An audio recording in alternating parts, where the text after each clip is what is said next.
अस्सलाम वालेकुम दोस्तों, आज की ताज़ा अपडेट के साथ मैं हूं अब्दुल गफ़्फ़ार।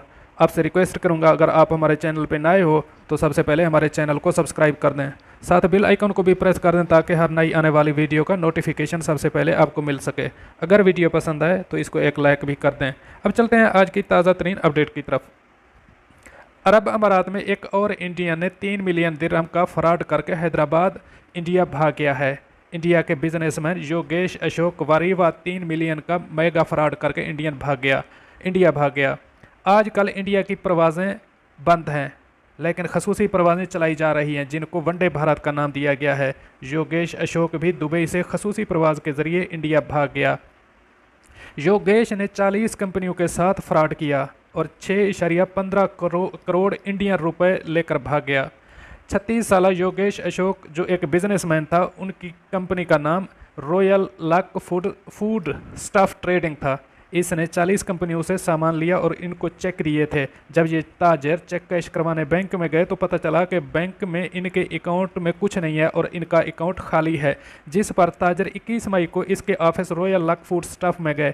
वहाँ पर कंपनी को ताला लगा हुआ था। जब ताजरों ने गार्ड से योगेश का दरियाफ्त किया तो गार्ड ने कहा कि ये कंपनी 11 मई से बंद है।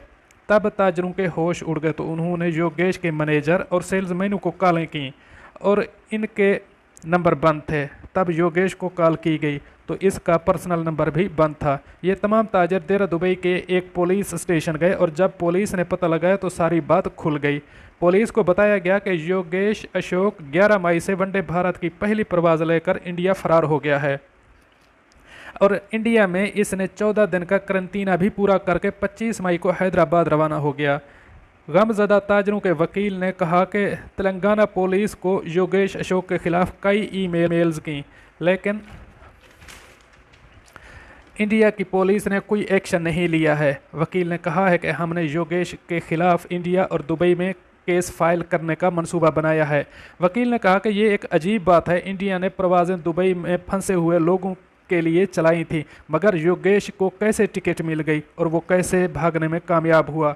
वकील सत्यो ने इंडिया के कौंसल खाने दुबई में कौंसल जनरल विपुल को भी कॉल की, लेकिन उससे रब्ता नहीं हो पाया। ताजरों ने कहा कि योगेश ने उनसे बड़ी मिकदार में सामान खरीदा। इसने फ्रोज़न बीफ, माल्टे, चावल, नट्स, मुंह को साफ करने वाले टिश्यू, ताज़ा फल, फ्रूट, फेस मास्क, खजूरें, कुकिंग ऑयल और हलवा बड़ी तादाद में ख़रीदा। उसने मज़ीद घी, दूध, फ्रेंच फ्राइज़, मोज़ारेला चीज़, सूरजमुखी का तेल, दस्ताने, mask, sanitisers, medical mask, 30,000 kilo garbage bag, मुर्गी, पिस्ताशियो और टूना ख़रीदा। 33 ताजरों ने ये सामान योगेश अशोक को बेचा था। बहुत सारे ताजरों ने कहा कि हम बर्बाद हो गए हैं क्योंकि ये नुकसान पूरा करना इतना आसान नहीं है। इधर दुबई पुलिस ने योगेश के खिलाफ इन्वेस्टिगेशन शुरू कर दी है। दोस्तों, ये थी आज की ताज़ा तरीन अपडेट जो मैंने आपके साथ शेयर की। मिलते हैं अगली अपडेट के लिए, तब तक मुझे दीजिए इजाज़त। अल्लाह हाफ़िज़।